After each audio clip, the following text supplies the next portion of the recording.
اس کے بعد تیسرا شبہ جو ہمارے دل میں پیدا ہوتا ہے وہ یہ کہ ٹھیک ہے صلاۃ و تسبیح بھی درست ہے، جماعت سے پڑھنا بھی درست ہے، لیکن عورت کیسے امامت کرا سکتی ہے؟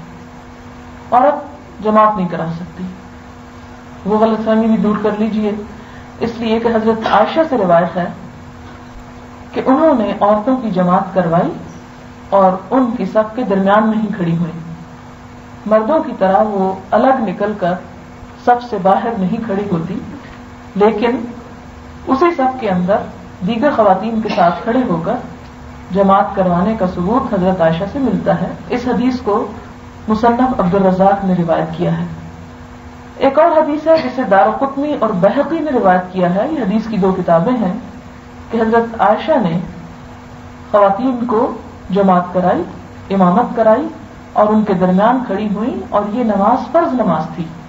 کسی کے ذہن میں یہ نہ ہو چلے یہ نفل تو ہم پڑھ لیتے ہیں لیکن فرض اپنے پڑھیں گے کہیں ضائع نہ ہو جائیں ہمارے، نہیں.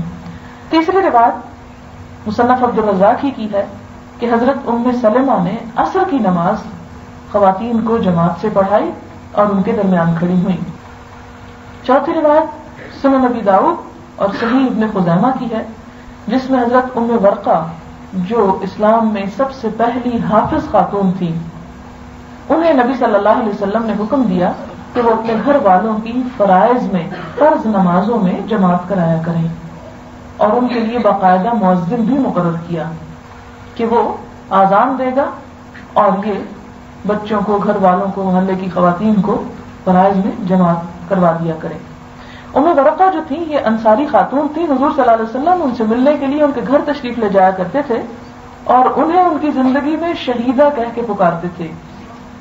انہوں نے قرآن پاک اپنے پاس جمع کر رکھا تھا اور حضور صلی اللہ علیہ وسلم نے انہیں امامت کا حکم دیا تھا، لہذا عورت جماعت کے ساتھ نماز پڑھوا سکتی ہے. اب یہ ہے کہ جب جماعت کروا رہی ہو عورت تو اس کے بھی احکامات وہی ہوں گے جو مردوں کے ساتھ نماز جماعت سے پڑھنے کے ہوتے ہیں. اور وہ کیا ہے؟ حضرت انس کی روایت ہے بخاری شریف کی، حضور صلی اللہ علیہ وسلم نے فرمایا سووا صفوفکم فإن تسویۃ الصفوف من اقامۃ الصلاۃ، اپنی صفیں برابر رکھو، اس لیے کہ صفوں کی برابری نماز کے قیام کا حصہ ہے.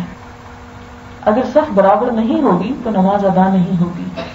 لہذا صف بالکل درست ہو، کندھے سے کندھا ملا ہوا ہو، نہ کوئی آگے ہو نہ پیچھے ہو. صفوں کی برابری کی زبردست تلقین کی گئی. ایک روز حضور صلی اللہ علیہ وسلم جماعت کے لیے کھڑے ہوئے اور تکبیر کہنے کو تھے کہ ایک شخص کو دیکھا کہ اس کا سینہ صف سے باہر نکلا ہوا ہے، آگے کو ذرا بڑھ کے کھڑا ہے.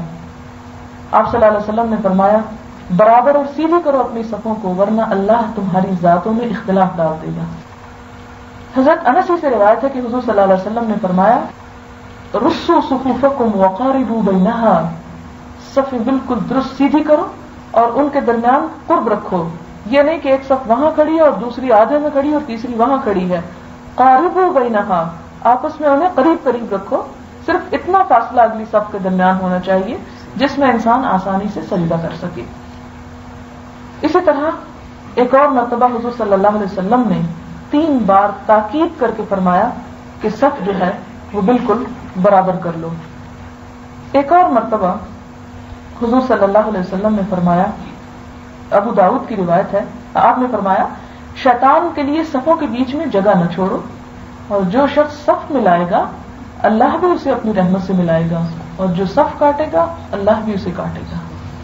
پھر اسی طرح آپ صلی اللہ علیہ وسلم صف کے اندر آتے ادھر ادھر سے اور ہمارے سینوں اور مونڈوں کو برابر کرتے اور فرماتے آگے پیچھے مت ہو ورنہ تمہارے دل بھی مختلف ہو جائیں گے، تم نے تفرقہ بازی اور ایک دوسرے سے اختلاف پیدا ہو جائے گا.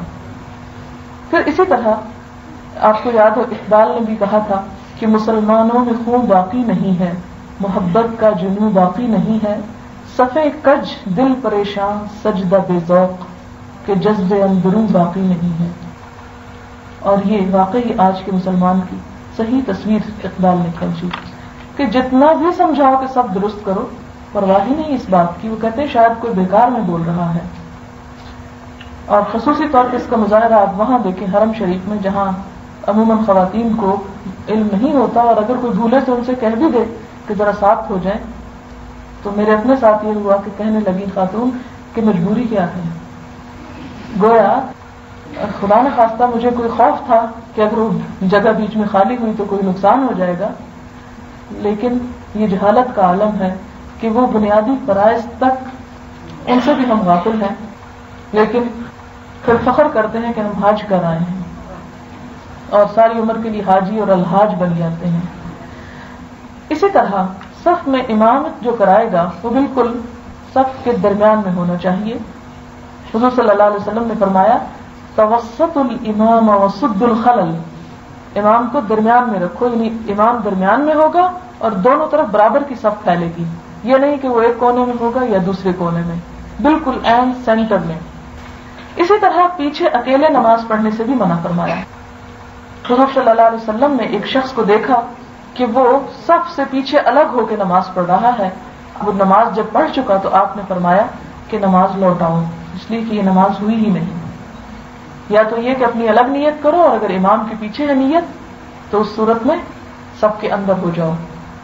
پھر اسی طرح صف بندی کے وقت حضور صلی اللہ علیہ وسلم نے فرمایا، یعنی اس کا مفہوم یہ ہے کہ امام کے قریب وہ لوگ کھڑے ہوں جو علم میں، مرتبے میں، رتبے میں بڑے ہیں، اور اس کے بعد وہ جو اس سے کم ہوں، اس سے کم ہوں، اور آخری صف جو ہے وہ بچوں کی ہوگی.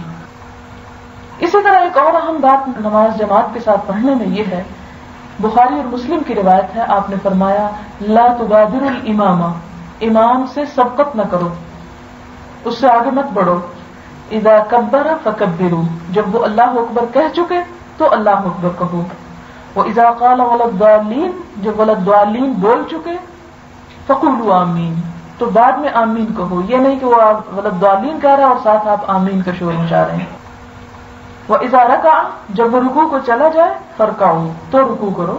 وَإِذَا قَالَ سَمِعَ اللَّهُ لِمَنْ حَمِدَهُ، تو آپ کہو رَبَّنَا وَلَكَ الْحَمْدُ.